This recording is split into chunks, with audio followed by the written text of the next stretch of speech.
Hello, Blizzard fans! This is Falcon Paladin coming to you with yet another daily Blizzard upload. This is a review of the patch notes from the patch that posted the day before yesterday. This is patch 2.5.3 of Legacy of the Void. Let's get right on into it.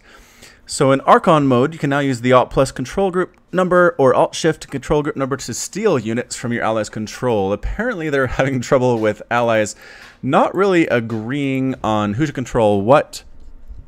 And if you need units to defend back home, but your teammate has the entire army at the front of the other player's base, you can now grab a few of them, pull them back to the base, and deal with the aftermath later. Also, when your party leader joins the queue for Archon mode, all members of the party will be shown the selected race, so that's nice as well. So when you're queued for Archon mode, it used to be you couldn't exactly tell what race you're actually doing, and so just having a heads up for that is nice. It's kind of a small thing. Improvements to chat, haven't really used that too much, but it does look a lot better. We'll show that in the next upload for sure. General, so ranked ladder play is now available. That's a big one. So basically, previously people have been doing a lot of ladder or playing in Legacy of the Void, just matchmaking. There really isn't any MMR. There's really no way to play against people of the same skill level as you, or there wasn't, but now there is. And so if you're a high Masters, high Grandmasters player now, you're going to be playing against people who have the same skill level. You won't be playing against gold, silver, bronze, diamond type players from time to time. A lot of the pro players didn't really like playing Legacy of the Void because there really wasn't a way to test their skill in it because there wasn't that even ranking. So that should help us get a lot more replays from professional players from this point on. So I'm really excited about that. Following gameplay options are being removed from the menu. Will permanently be active, so displaying tooltips, which is nice. That's something I forget to do when I switch reasons, is activating the game tooltips. And so I'll go down and check to see what speed a unit has or what exactly this new ability does in Legacy of the Void, and I can't see what it is. So now basically it's going to be on all the time, which is kind of nice. Actually, some people might not like that. I'm not sure if that's going to be met with some flashback. Flashback? I think it's lashback or not. Regardless, the game timer is going to be there all the time as well. So there's a new tab, Observer and Replay Options. I'll have to dig into that a little bit later as well. Show Build Grid is now on by default. That's interesting. I know a lot of people use that. I don't really like to use it for some reason. It kind of feels like the game isn't as real when I can see the grid of where things are being placed. But anyway, some bug fixes. Cyclone's lock-on ability. Sometimes we'll get stuck in the on state. That's not going to happen anymore, which is nice. Researching targeted optics will no longer prevent the Cyclone from using the lock-on ability on flying units. So should be able to lock on to air and ground. But apparently researching that particular upgrade used to kind of ruin things. Number of current Heroes of the Storm games will no longer appear in chat. There's some kind of weird link between Heroes of the Storm and Legacy of the Void. I guess because they're both, or were officially betas. Anyway, but that's gone. Reaper's KD8 charge used to reverse the Adept's Psionic Transfer ability. I never actually saw that in a game, but that sounds interesting. So use the KD8 charge on an Adept that's using Psionic Transfer. Looks like it would cancel it.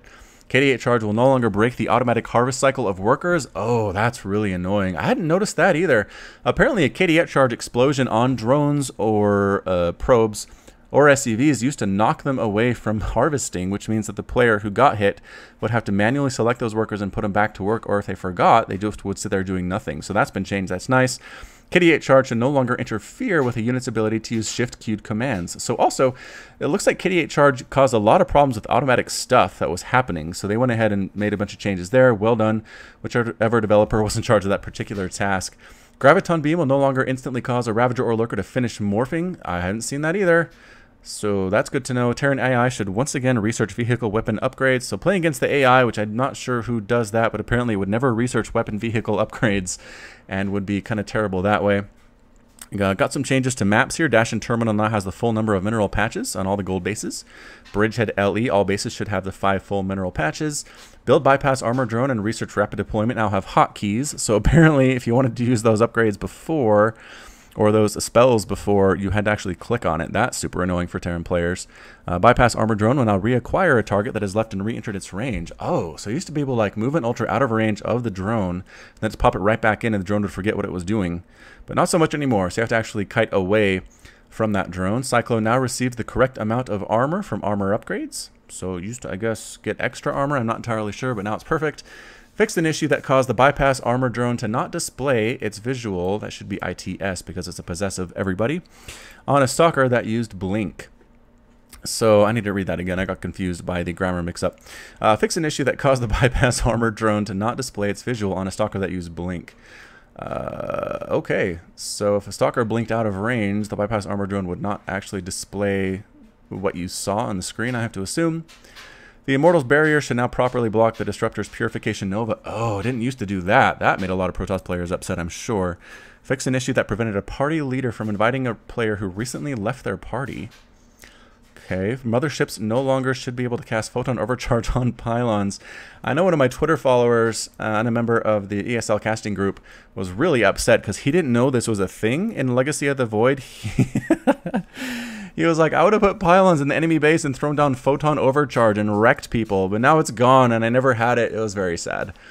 And then on Mac, fixed a crash when attempting to download the latest patch. So I don't know how many players for StarCraft actually use it on the Mac, but those people should be happy being able to get to the latest patch. So yeah, a lot of bug fixes, some interesting things with the Cyclone, with the Bypass Armor Drone, which is a really long name. They should probably change that. Bypass Armor Drone. That's a lot of syllables. That's garbage. Bad, maybe? We'll just call it bad. Even though maybe it's pretty good. I don't know. Terrans might think it's bad. Who knows? KD8 Charge has a lot of changes as well. Just kind of weird, quirky things are now gone. So we should see those maybe a little bit less often. Maybe it doesn't break the game as much as it used to. So either way, this has been patch number 2.5.3 as reviewed by Falcon Paladin. Thanks for watching. And as always, until next time, you take care of yourself.